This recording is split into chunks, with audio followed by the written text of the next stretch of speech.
Hello student, I am Shashibala और आज के इस वीडियो लेक्चर में हम Stephen Boltzmann law, wins displacement law और रेडिएशन शील्ड के बारे में पढ़ेंगे। तो जैसा कि प्रीवियस वीडियो लेक्चर में मैंने किरचॉफ लॉ के बारे में बताया था, तो यहाँ पर हम स्टीफन बोल्ट्जमैन और विंस डिस्प्लेसमेंट लॉ के बारे में पढ़ेंगे।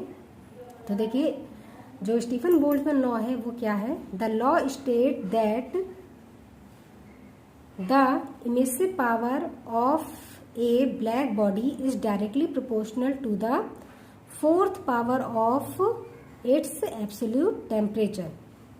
तो according to Stefan Boltzmann law, black body की जो एमिसिव पावर होती है वो उसके एब्सोल्यूट टेम्परेचर के फोर्थ पावर के प्रोपोर्शनल होती है।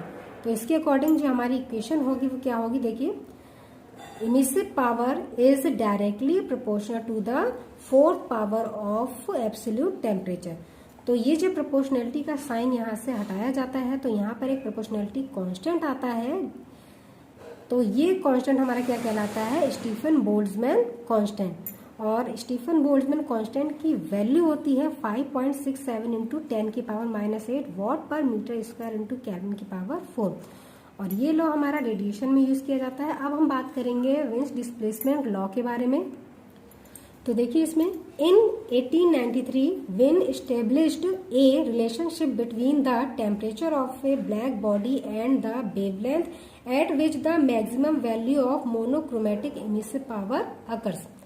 तो 1893 में विन ने ब्लैक बॉडी के टेम्परेचर और वेवलेंथ जिस पर मोनोक्रोमेटिक एमिसिव पावर की मैक्सिमम वैल्यू थी उनके बीच में एक रिलेशनशिप को इस्टेब्लिश किया। तो इस लॉ के अकॉर्डिंग देखिए, it state that the product of lambda max and T is constant.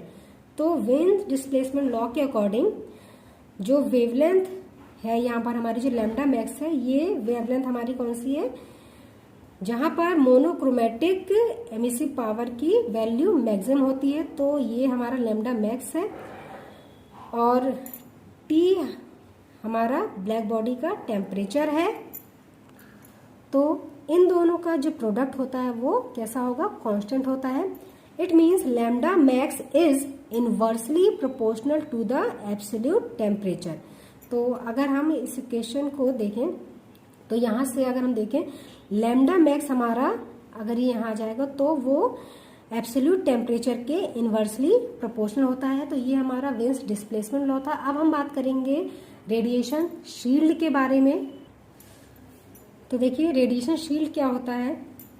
In certain situations it is required to reduce the overall heat transfer between two radiating surfaces. तो कुछ हमारी ऐसी situations आती हैं जहां पर दो रेडिएटिंग सरफेस के बीच में जो ओवरऑल हीट ट्रांसफर होता है उसे रिड्यूस करने की आवश्यकता पड़ती है। तो इस कंडीशन में हम रेडिएशन शील्ड का यूज करते हैं। देखिए, this is done by either using materials which are highly reflective और by using radiation shield between the heat exchanging surface.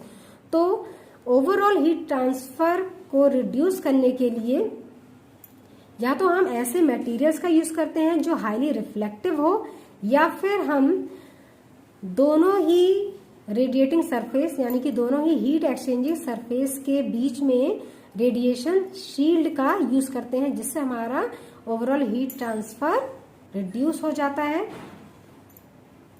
The radiation shield reduce the radiation heat transfer by effectively increasing the surface resistance without actually removing any heat from the overall system।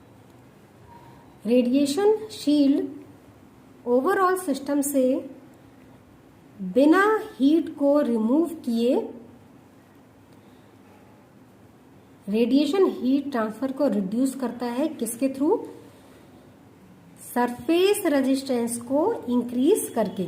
तो radiation shield का जो main work है वो ये होता है कि ये इफेक्टिवली सरफेस रेजिस्टेंस को इंक्रीज करता है बिना हीट को रिमूव किए सिस्टम से।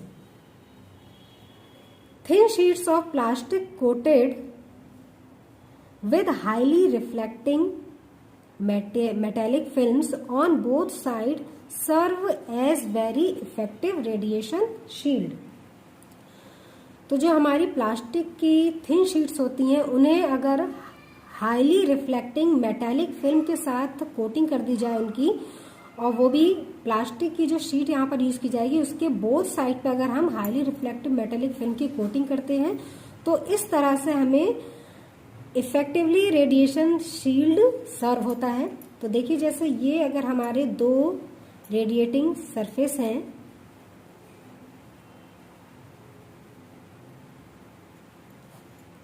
ये भी हमारा क्या है, रेडिएटिंग सरफेस है, तो इनके बीच में अगर हमें ओवरऑल हीट ट्रांसफर को कम करना है तो यहाँ पर हम एक रेडिएशन शील्ड यूज करते हैं, और ये रेडिएशन शील्ड इसके बोथ साइड पे हमारा क्या होगा, हाईली रिफ्लेक्टिंग मेटेलिक फिल्म की कोटिंग की जाती है। इससे क्या होता है, यहां से जब हीट इधर ट्रांसफर होगी या फिर इस सेक्शन से जब हीट इधर ट्रांसफर होगी तो वो इस हाईली रिफ्लेक्टिंग मेटेलिक फिल्म से रिफ्लेक्ट हो जाएगी और उस एनर्जी के ट्रांसफॉर्मेशन को रिड्यूस कर देती है। तो ये हमारा रेडिएशन शील्ड था।